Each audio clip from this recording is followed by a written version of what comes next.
Hello, I'm Stuart Cross and this is Strategy Confidential. Episode 1. Why now is the perfect time to invest for growth. As I speak today, it's June 2009. We're in the middle of a global recession, and last week a survey was published by the Future Foundation and it surveyed British business leaders. And in that survey, whilst 2/3 of British business leaders could see opportunities in their markets for growth, less than half of them thought that their company would pursue those opportunities. Slightly more depressing is that only a quarter of them thought it's worthwhile to take risks in order to drive profitable growth. Now, why do I find that depressing? Well, a couple of reasons really. The first is, I think that the fear that these managers have is now more psychological than it is real. And the second is that there is no opportunity without risk. If you want to take all the risk out of growth, out of innovation, if you want certainty, chances are that some other competitor has already beaten you to the punch. Now is the perfect time for growth. Why do I say that? Well, let me give you 5 reasons. The first is that you don't need to move forward too much when everyone else is in retreat. There have been several studies on how those companies who've continued to invest in the downturns have reaped the benefits in the upturns. Let me just give you one of them. McKinsey, the consultancy company, reviewed 1,000 successful companies from the 1990s, some of the most successful businesses from that period. What they found was that those companies had been the ones that had continued to invest in marketing, in R&D, and in acquisitions during the downturn of the early 90s. They had reaped the benefits later on.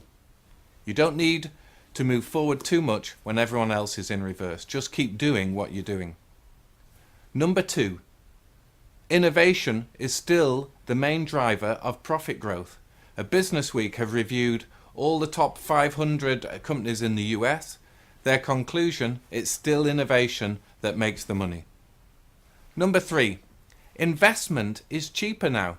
Procter & Gamble this year will have more advertising slots than they've ever had before, taking advantage of the cheaper advertising rates that there are.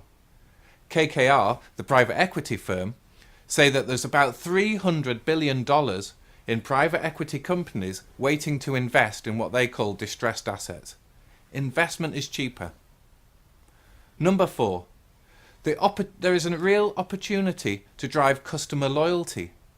Now, again, surveys show that if you have loyal customers, deeply loyal customers, growth rates of those companies tend to be about double that of normal companies. And in this downturn, customers are seeking help, support from those suppliers, those partners who can provide them with more value.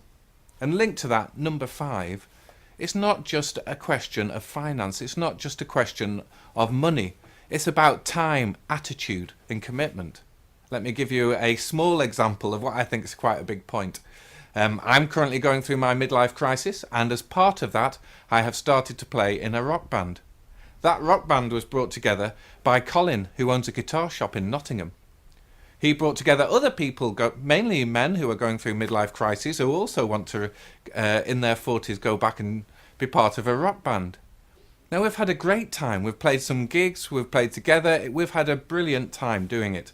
And now, where am I going to go for my new guitars, my new amps, my new bits of kit? I'm not going to go anywhere else but go and see Colin, because he has invested not money but time, and he's given the commitment to bring these people together who are now going to be his loyal customers. So those are 5 reasons why now is the perfect time to invest for growth. Let me just close by giving you a brief story. It's this time of year that it's the Tour de France. Last year's winner was Carlos Sastre. Now, Sastre didn't make his move. He only won by a minute, but he didn't make his move on the flat or on the downhill sections of the course, because everyone can go at the same pace at that time. He made his move in the 10-mile climb up to Alpe d'Huez, the toughest climb in the whole Tour. Yes, these are tough times, but how are you going to drive through the gears to deliver success for your business?